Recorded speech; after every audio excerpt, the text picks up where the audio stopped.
The NBA, you hear the term foxhole a lot, and to get in the foxhole with these guys.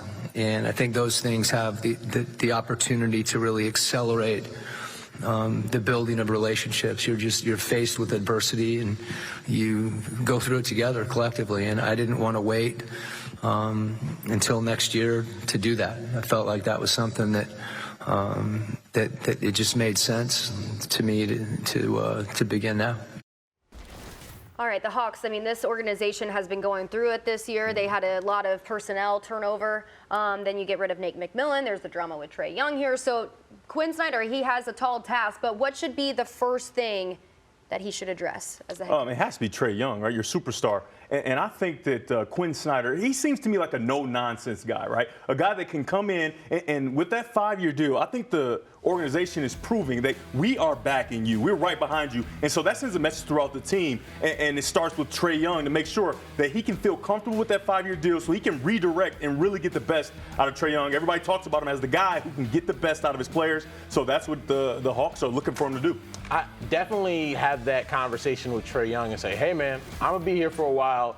And there are people, and be honest, hey, there are people who have doubts on if you're going to be the superstar of this franchise going forward. So I want you to show me why you should be here for the rest of your career. Like, you really have to have that straight up conversation because there is no more leeway here, right? If you're Trae Young, you're now on your third coach since you've been with the Atlanta Hawks. A lot of people feel like you were one of the reasons that your coach ended up getting fired, and before he got fired, didn't want to be there. A request to leave the team. Team said no, and then they ended up firing him a couple weeks later.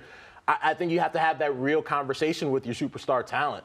The other part is, for me, the Atlanta Hawks were a team that had a really solid season last year, right, with an upward trajectory, and they disappointed after we thought they were going to improve. Like, you bring DeJounte Murray over, you're like, oh, man, DeJounte, Trae, John Collins. Steph Curry part 2. Right, like, what do y'all got down there in Atlanta? And they had nothing because those guys underperformed. So, yeah, I think Trae's putting up a lot of numbers, but if you look at them as a whole, they've regressed significantly. So can Quin Snyder get the best out of that group? And I want to kind of add to what you said about the pressure that's on Trae Young because of all the drama that's been surrounding him. You know, there's been reports even after, you know, there was rumors that Quin Snyder was going to come. Well, what does Trae Young's future look like with the Hawks here as we approach the end of this season? So it's going to be very telling the second half how this team gels together. Will the players, especially Trae Young, respond well to Quin Snyder or the other way around? So a lot of question marks. I don't think Trae has a real choice. And to your point, Russ, I think that when you start at the top, just like Bill Belichick with Tom Brady, everything trickles down, right? There really doesn't have to be a conversation with everyone else when you go to that head honcho, which at this time is Trae Young. And when he responds well, I think the rest of the team will respond well, and